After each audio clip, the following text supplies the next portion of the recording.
আপু তুমি যাও না। চমকে গেল নূপুর। কিছু একটা ভেবে বলল। না না, তুমি যাও, তাড়াতাড়ি যাও। দীর্ঘশ্বাস ফেলে গুটি গুটি পায়ে এগিয়ে গেল স্টাডি রুমের দিকে। এখন যে কি হবে। তোরা শুধু শুধু ফারাকে ভয় দেখিয়েছিস। আরিয়ান এবং নিহাল দুজনেই। আরিয়ান চোরা চোখে তাকায়।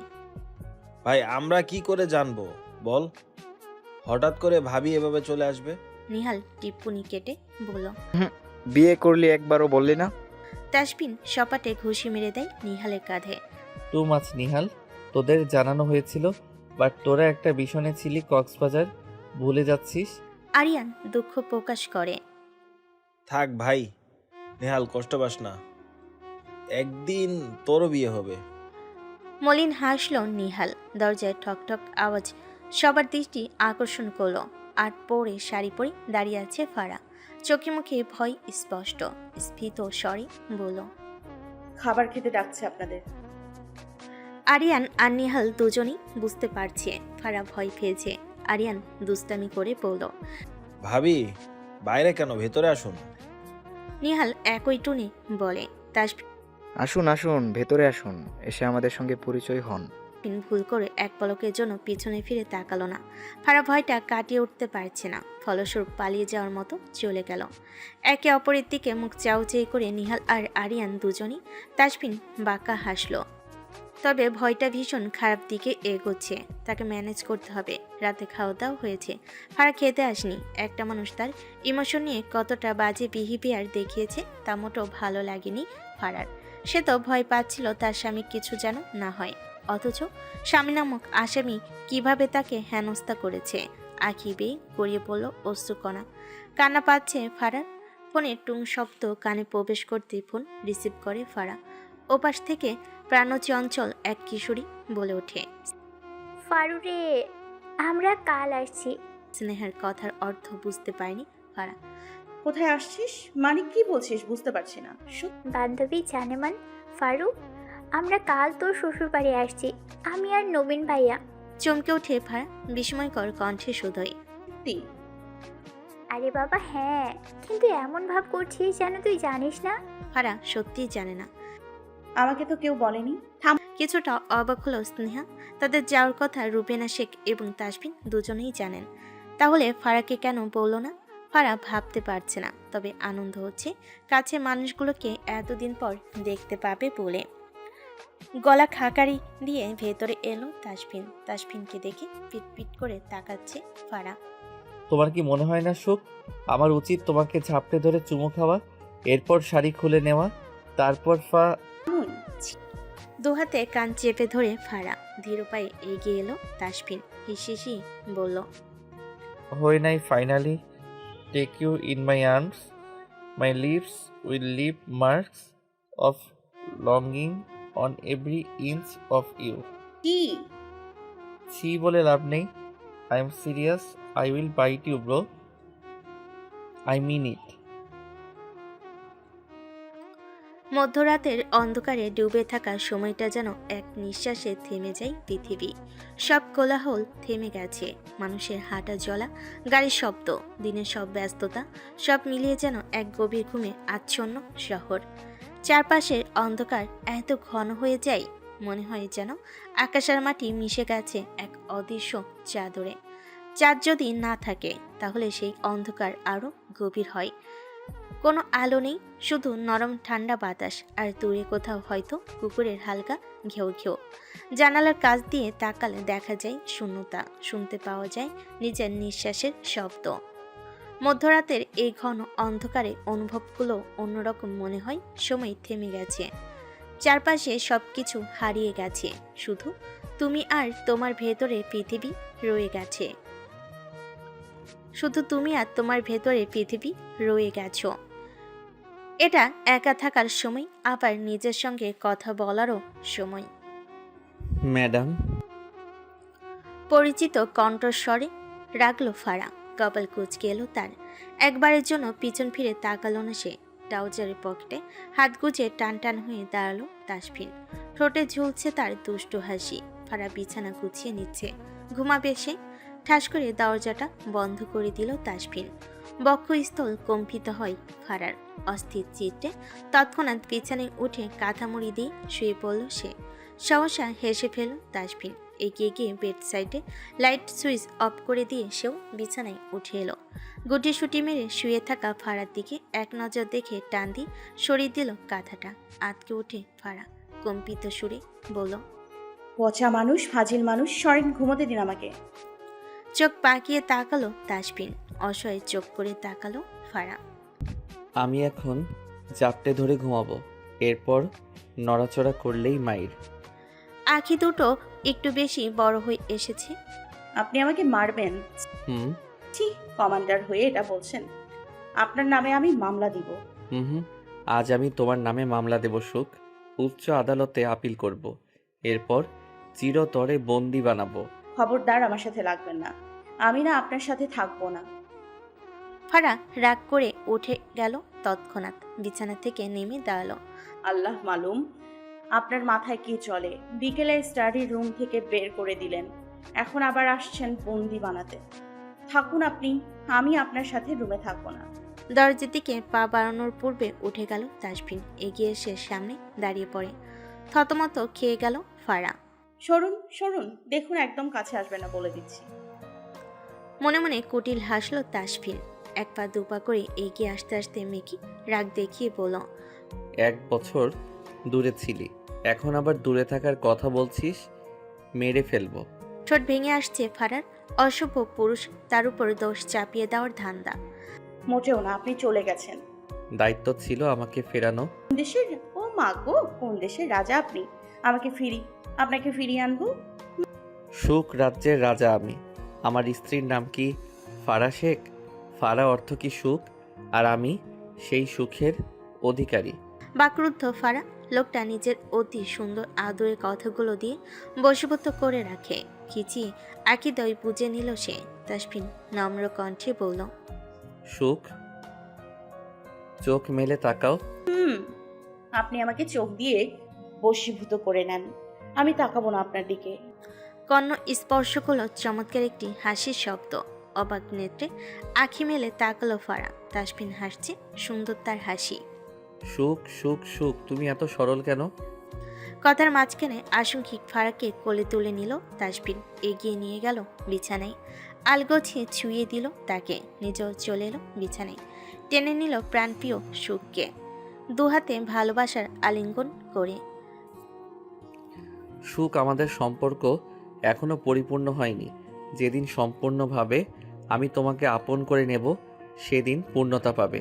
তুমি যথেষ্ট ছোট, তোমার পড়াশোনা আছে।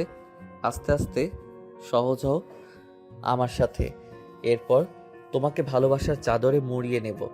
এখন আপাতত তোমার কাছে আমার সুখ আমানত রাখা আছে, তা সামলে রাখার দায়িত্ব তোমার। ফারা তাসফিনের অভিব্যক্তি বোঝার চেষ্টা করলো। এই লোকটা কি সত্যি তাকে ভালোবাসে? হয়তো খুব ভালোবাসে, যা ফারা ছোট হওয়ার দরুন এখনো কি বুঝতে পারছে না। তার সুন্দর কথাগুলো মনে কেড়ে নিচ্ছে ফারার। অকমরসাৎ হেসে ফেলল তাসফিন। সরি মিসেস শেখ, আমি জানি না নিজেকে কতখানি কন্ট্রোল করতে পারবো, বাট হ্যাঁ, কন্ট্রোল করতে পারলে সমস্যা নেই। ছোট হলেও আমি ঠিক ম্যানেজ করে নেব। কথাটা বলে চোখ টিপে তাসফিন। লজ্জায় কুকড়ে যায় মেয়েটা। এতক্ষণ ধরে ভালো ভেবেছিল, কিন্তু অবাধ্য লাগামহীন লেফটেন্যান্ট সাহেব কখনো ভালো হবার নয়। আপনি মানুষটা ভীষণ অভদ্র। কিভাবে বুঝলে? দেখেই তো বোঝা যায়। কিন্তু আমি তো এখনো কিছু দেখাইনি। লজ্জায় কান গরম হয়ে আসছে ফারার। না, আর শুনতে পারবে না সে। উঠতে নিল আবারও, তবে এবারও তাকে ডিরেক্ট কোলে নিল তাসফিন। দুপা ছড়িয়ে বসেছে ফারা, ফ্যালফ্যাল করে তাকিয়ে আছে তাসফিনের মুখপানে। সুখ, I need you right now. না, আমি প্লিজ। I can't. উতলা হয়ে ওঠে তাসফিন, নিজেকে উন্মুক্ত করে সফেদ রঙ্গা শার্ট হতে দুহাতে আঁকড়ে ধরে ফারার সরু কোমরখানা। মত্ত হয় তার বক্ষ ভাজে। অকমরসাৎ তাকে থামিয়ে দিল ফারা। থেমে যান, ওয়াশরুম। মুখ তুলে চাইল তাসফিন। বোঝার চেষ্টা করছে ফারার অভিব্যক্তি। মেয়েটা কাঁপছে থরথরিয়ে। ফিসফিসিয়ে বলল, মেয়েলি সমস্যা। বাচ্চা বাচ্চা মুখ করে তাকালো তাসবিন। নিজের চুলগুলো ছিঁড়তে ইচ্ছে করছে তার। তার কপালে কি সুখের ছোঁয়া নেই? নেমে যাব। ঠোঁট উল্টে তাকালো তাসবিন। শান্ত স্বরে বলল, প্লিজ, কিচ্ছু হবে না, আই প্রমিস। ফারার অসহায় মুখ দেখে কিছু বলতে পারলো না তাসবিন। কোলে নিয়ে তাকে নিয়ে গেল ওয়াশরুমে। তাসবিনের অসহায় মুখখানি দেখে মনে মনে হেসে ফেলল ফারা। ল্যাপটপ নিয়ে বসে আছে সাইফুল। উকি দিয়ে এক পলক দেখে নিল নূপুর ঘুমিয়েছে কিনা। ভালো করে লক্ষ্য করে দেখল সে গভীর ঘুমে আচ্ছন্ন। ছোট্ট মাহির একপাশে চুপচাপ ঘুমিয়ে আছে। সাইফুল ল্যাপটপের শাটার অফ করে উঠে গেল। থাই গ্লাসটা টেনে বাইরের বেলকনিতে চলে গেল। ফোনটা ট্রাউজার পকেট থেকে বের করে একজনকে কল করলো। হ্যালো। ওপাশ থেকে পুরশালী কণ্ঠস্বর ভেসে এলো। হ্যাঁ বলো।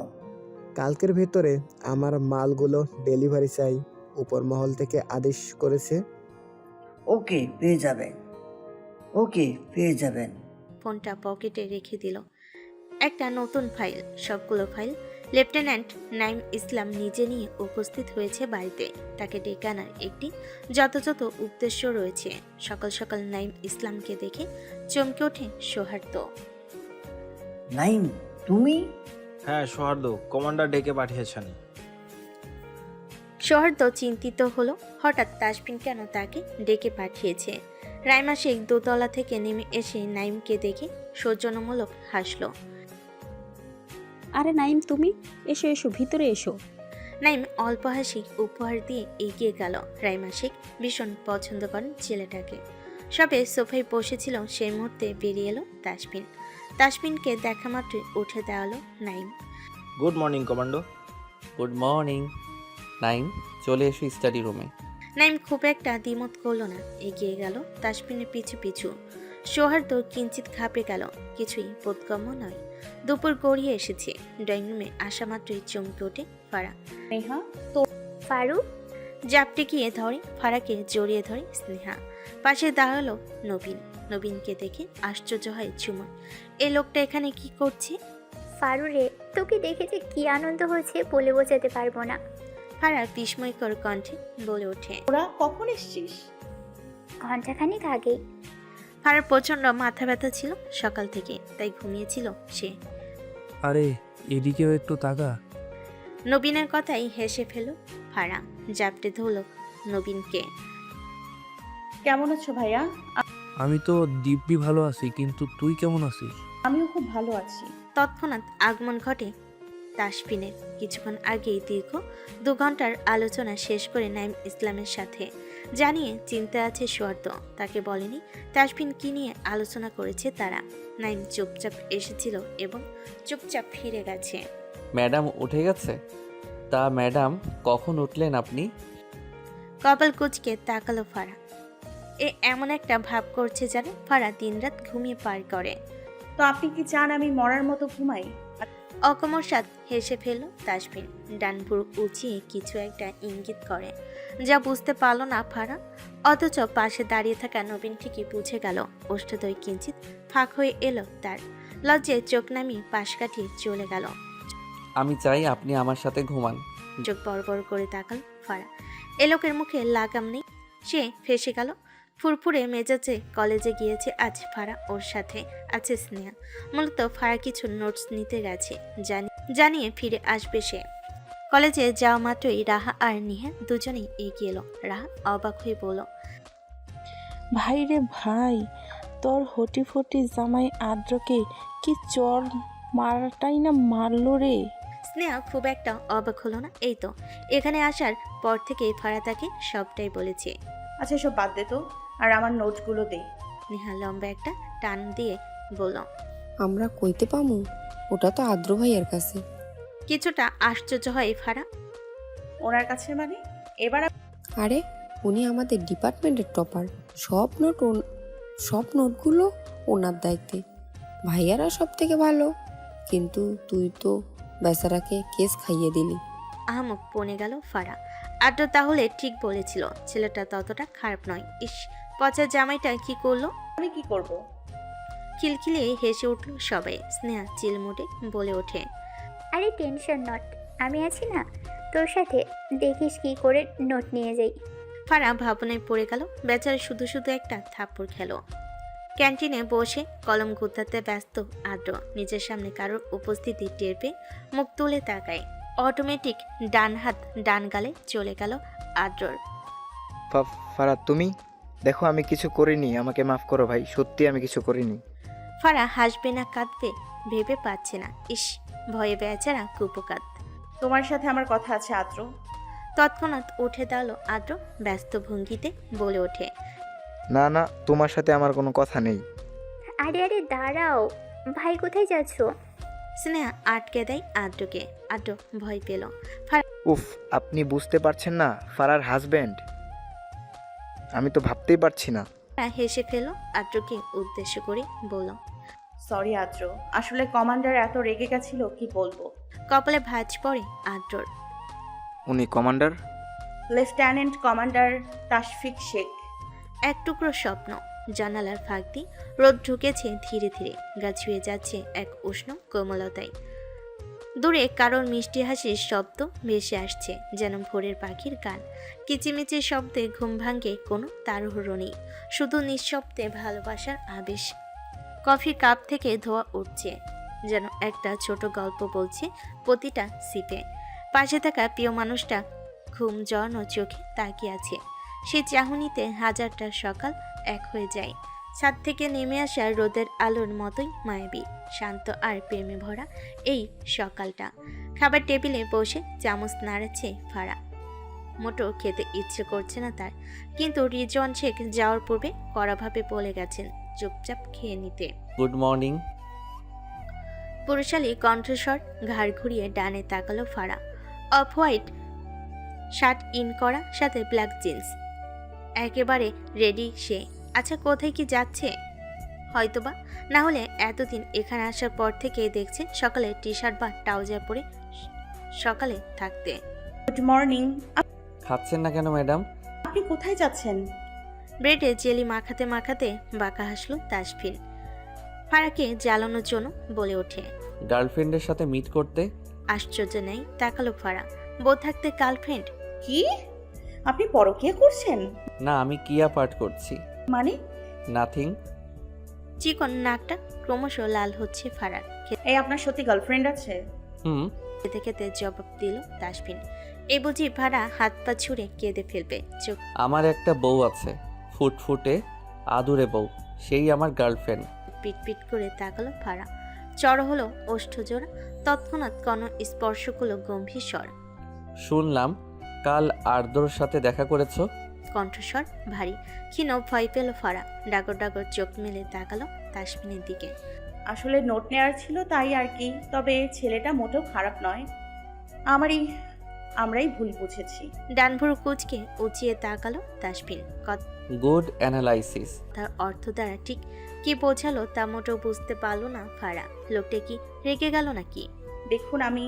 খাওয়া ছেড়ে উঠে গেল তাসফিন। ফারা উঠতে চাইলে মাহির এসে জড়িয়ে ধরে তাকে। মামি খাইয়ে দাও। ফারা আর উঠতে পারলো না, চুপচাপ বসে পড়ল। তাসফিন বেরিয়ে গেল নিজের কাজে। শহরের কোলাহল থেকে অনেক দূরে জনমানব শূন্য এক এলাকা। চারপাশে শুনশান নীরবতা, যেন বাতাসও ধীরে চলতে শিখেছে।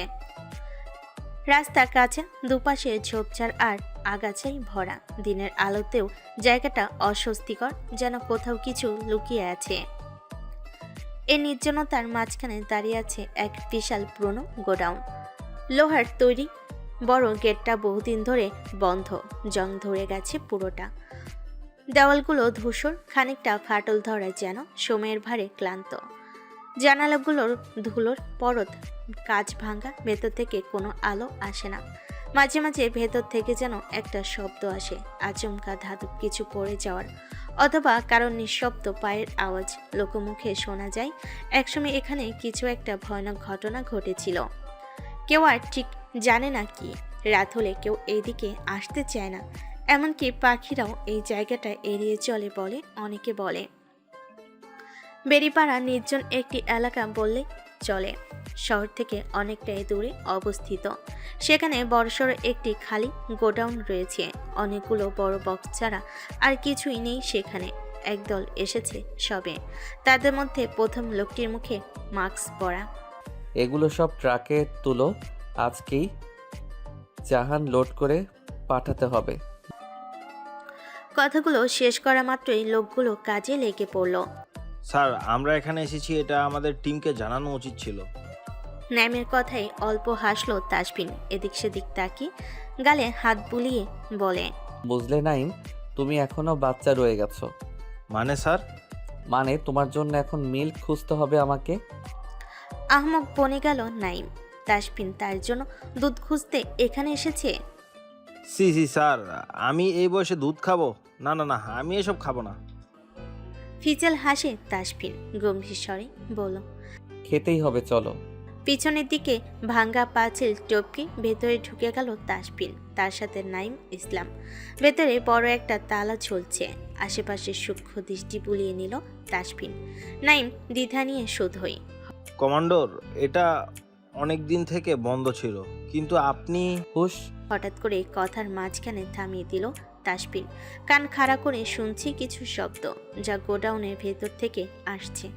বাঁকা হাসলো তাসফিন, নাইমের দিকে ইশারা করে। ভেতরে গোডাউন বন্ধ, তাই না? চলো গিয়ে ভূতেদের সাথে আড্ডা দেওয়া যাক। প্রবেশ করা মাত্রই পিছন থেকে রিভলভার বের করলো তাসফিন। অকস্মাৎ তাদের আগমনে আটকে ওঠে দুটো লোক। এখানে সেই মাস্ক পরা লোকটা নেই। ওই কারা তোরা, ভেতরে এলি কি করে? তাসফিন এবং নাইমকে দেখে তটস্থ ভঙ্গিতে জিজ্ঞাসা করে লোক দুটো।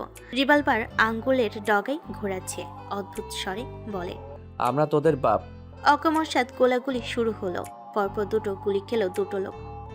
অন দ্য স্পট মারা যায়। নাইম, তাড়াতাড়ি জায়গাটা সিল করো, আর হ্যাঁ, রেড অ্যালার্ট জারি করতে বলো। ওকে কমান্ডর। যেদিকেও থেমে গেল নাইম। কিন্তু আপনি যে বলেছিলেন দুধ খুঁজতে এসেছেন। সহসা হেসে ফেলল তাসফিন। এগিয়ে গিয়ে নিচে রাখা বাক্সগুলো বের করলো। সজোরে লাথি দিয়ে উপরে প্লাস্টিকের ঢাকনা ভেঙে ফেলে। ভেতর থেকে বেরিয়ে এলো সাদা পাউডার জাতীয় কিছু ড্রাগস। অবাক হয় নাইম। কি বুঝলেন নাইম? নাইমের বুঝতে বাকি রইল না বাকি ব্যাপারটাও। তবে কি এটাই দুধ কমান্ডর? কেন নাইম, তুমি কি সত্যি দুধ খেতে চাও? লজ্জা পেয়ে গেল নাইম। কি সব ভাবছিল সে। সোফার উপর বসে আছে স্নেহা, অপেক্ষা করছে কখন সৌহার্দ্য নেমে আসবে। ফর্মাল ড্রেসে সিঁড়ি বেয়ে নেমে এলো সৌহার্দ্য। মুগ্ধ নয়নে তাকালো স্নেহা। মনটা নেচে উঠল তার। উফ, সে তো পুরোই ফিদা হয়ে গেছে। আরে স্নেহা, বসে আছো যে?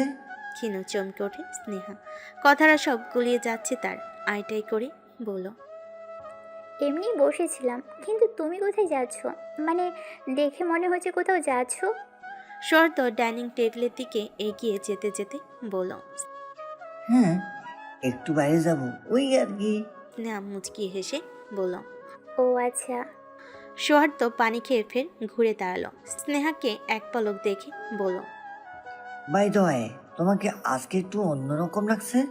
থতমত খেয়ে গেল স্নেহা। তাকে কি খারাপ লাগছে? ইস, সৌহার্দ্য নামবে বলেই তো আগে থেকে একটু সাজগোজ করে বসেছিল। এখন যদি খারাপ লেগে থাকে তাহলে কেমন হবে ব্যাপারটা? আরে সিল, খারাপ লাগছে না, বলতে চাচ্ছি তোমাকে বেশ সুন্দর লাগছে। মনের কোণে উকি দেওয়া হাজারো প্রশ্ন এবং মন খারাপেরা ফুরুত করে উড়ে গেল। একগালা হাসি হাসি মুখ করে তাকালো স্নেহা। Thank you.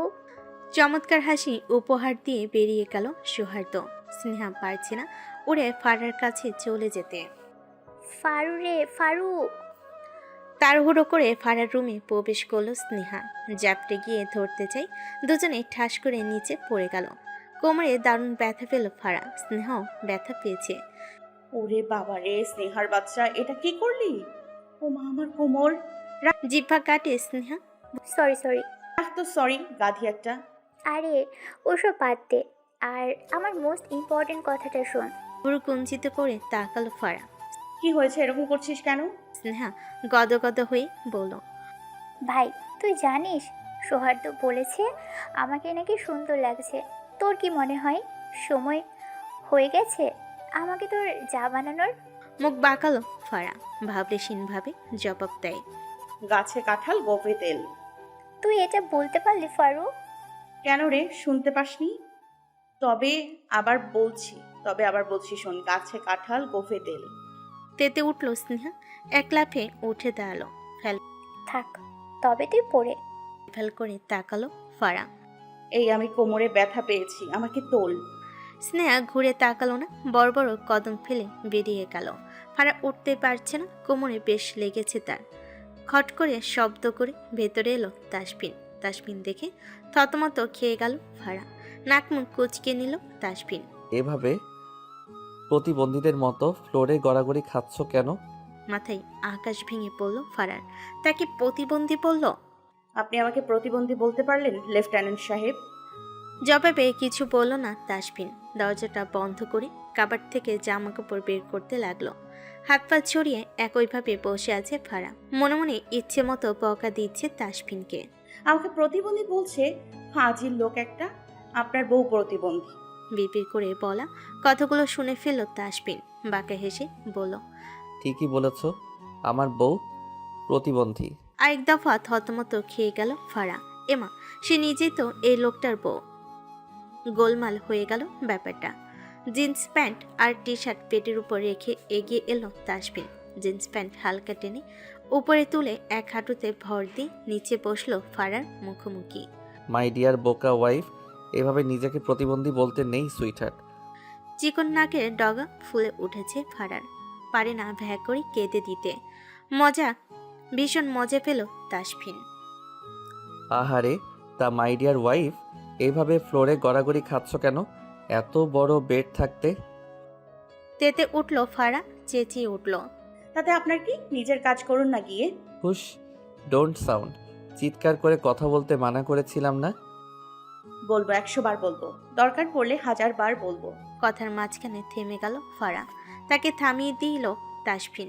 ঠোঁটে আলতো করে ঠোঁট ছুঁয়ে সেকেন্ডের মধ্যে সরে গেল। ভন ভন করে মাথা ঘুরছে ফারার। এটা কি হলো? এখন কি সে অজ্ঞান হবে? ছি, আপনি আমাকে। কি? দুষ্টামির সহিত শুধল তাসফিন। নিজের ঠোঁট নিদারুণ ভঙ্গিতে কামড়ে ধরে আছে। লজ্জায় লাল হচ্ছে ফারা।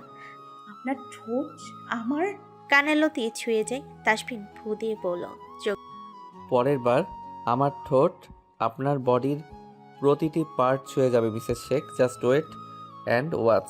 দুটো খিচিয়ে বুঝে নিল ফারা। তাসফিন আবারও চিড়ে চেনা হাসকি টুনে বলল, আপনার টাইম শুরু। আর মাত্র 4 রাত আপনার, এরপরে সবগুলো রাত কিন্তু আমার মিসেস শেখ। শেষের কথাই বুঝতে অসুবিধা হলো না লোকটা কিসের হিসাব কষে চলেছে। চট করে উঠে গেল তাসফিন। আলমারিতে প্যাকেট রাখতে রাখতে বলল, আপনার ন্যাপকিনের প্যাকেট রাখলাম, আর কিছু লাগলে। ছি, আপনি শেষমেশ এসব। গা দুলিয়ে হেসে ফেল তাসফিন। যেহেতু আপনি আমার, তাহলে আপনার সব জিনিসের খেয়াল তো রাখতেই হবে সুখ। হিসাবটাও রাখতে হচ্ছে। আফটার অল, এরপর আমার বাসর রাত। লজ্জায় লাল হয়ে আসে ফারা। তাসফিন একই ভঙ্গিতে বলল, বাসর সংকটে ভুগছি ম্যাডাম, এবার তো বাসরটা করতে দাও। তাই সন্ধ্যাটা শুরু হয়েছে এক ধরনের শান্ত আলোয়। সূর্যটা তখনও পুরোপুরি অস্ত যায়নি। আকাশের পশ্চিম কোণে লাল কমলা রঙের খেলা। চারপাশটা একটু একটু করে ঘন অন্ধকারে ঢেকে যাচ্ছে, কিন্তু বাতাসে যেন এক ধরনের ঠান্ডা প্রশান্তি। পাখিরা দল বেঁধে বাসায় ফিরছে। দূর থেকে শোনা যাচ্ছে মৃদু সুরে আজানে ধ্বনি। রাস্তার ধারে গাছের পাতা দুলছে হালকা বাতাসে। পাশের চায়ের দোকান থেকে উঠে আসছে কড়া লাল চায়ের গন্ধ। কিছু মানুষ অফিস থেকে ফিরছে ক্লান্ত মুখে। কেউ আবার হেঁটে বেড়াচ্ছে প্রিয় কারোর হাত ধরে। শান্ত নির্ভর এক মুহূর্ত। একত্রে সবে নিজ নিজ কক্ষে নামাজ শেষ করে। ফারা, নূপুর, ঝুমুর আর স্নেহা। রুবেনা শেখ নেই বাড়িতে, সাথে নেই রেজওয়ান শেখ। আজকে রাইমা শেখের বাবার বাড়িতে গেছেন তারা। ওখানে কিছু একটা নিয়ে খুব ঝামেলা সৃষ্টি হয়েছে। সন্ধ্যাবেলা বসার ঘরে আড্ডা জমেছে। আড্ডাতে সামিল হয়েছে আরিয়ান এবং নিহাল দুজনেই। ওদের ফারা আসতে বলেছে। সেদিন যাওয়ার পূর্বে দুজনেই এসে ফারাকে সরি বলেছে। মেয়েটা ভয় পেয়েছিল, তবে আরিয়ান আর নিহালের সঙ্গে তার বেশ ভাব হয়ে গেছে। নূপুর চায়ের ট্রে নিয়ে আসছে, তার সাথে রয়েছে ঝুমুর। ফারা চুপচাপ সোফায় বসে আছে, কি করবে, তার কোমরে কতটা ব্যথা। তাসবিন বিকেলে আসার পর থেকে ঘুমোচ্ছে। লোকটা কি, হ্যাঁ, কেমন কাজ করে কিছুই বুঝতে পারে না ফারা। তা তোমার লেফটেন্যান্ট সাহেব কোথায় ফারাহ? নিহালের প্রশ্নে নাক কুচকে নেয় ফারা। আরিয়ান টিপ্পনি কেটে বলল,